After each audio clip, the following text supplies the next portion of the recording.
আজ সকালে জলখাবারের জন্য তৈরি করে নিয়েছিলাম আলু ফুলকপি দিয়ে খুবই হালকা একটা তরকারি, মানে একদম অল্প মশলা দিয়ে।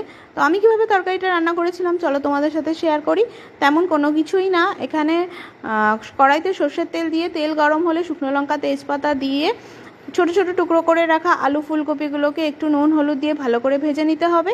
আলু ফুলকপিটা ভাজা ভাজা হয়ে আসলে তারপরে দিয়ে দিতে হবে পরিমাণ মতন জল দিয়ে আলু ফুলকপিটা কিছুক্ষণ ঢেকে রাখতে হবে।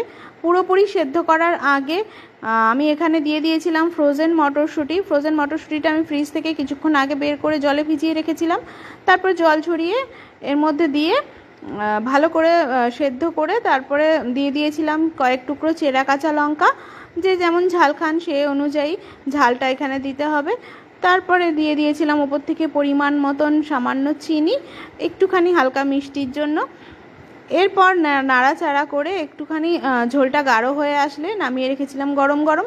এইবার কথা হচ্ছে, সকালে আমার আটা মাখা হয়ে গেছিলো, কিন্তু ছেলে আর বর দুজনেরই আবদার যে রুটি খাবে না, তারা পরোটা খাবে। তো আটা যেহেতু মাখা হয়ে গেছে এখন ওটা নষ্ট করা যাবে না।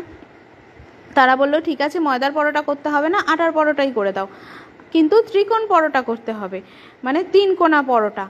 তো ওটা হচ্ছে আমার সব থেকে মানে বিরক্তিকর কাজ লাগে। গোল পরোটা হলে তাড়াতাড়ি হয়ে যায়, কিন্তু ওই ত্রিকোণ পরোটা দুবার করে বেলে বেলে করতে হয়।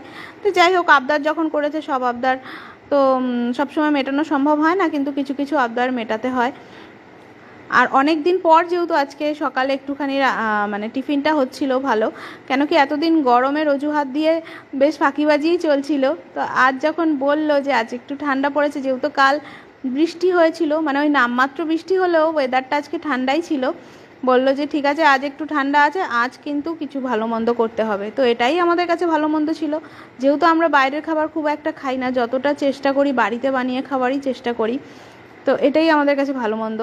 তো যাই হোক, ছেলে বর দুজনেই 3 কোণা পরোটা খেয়ে খুবই খুশি। তো ওদের খুশি দেখে আমিও খুশি। সাথে একটু মিষ্টি কিছু হলে ভালো হতো বলছিল, কিন্তু আমি তাকাতে আর কোনো কিছু বলেনি। তো সুন্দর করে পরোটাগুলো ভেজে নিয়ে তারপরে প্লেটে সাজিয়ে দিয়েছিলাম, যেহেতু ছেলে খুব সাজিয়ে খেতে ভালোবাসে। তো সাজিয়ে গুছিয়ে দেওয়ার পরে তারা বেশ খুশিই হয়েছে, বললো ভালোই হয়েছে আজকে সকালের খাওয়া দাওয়াটা।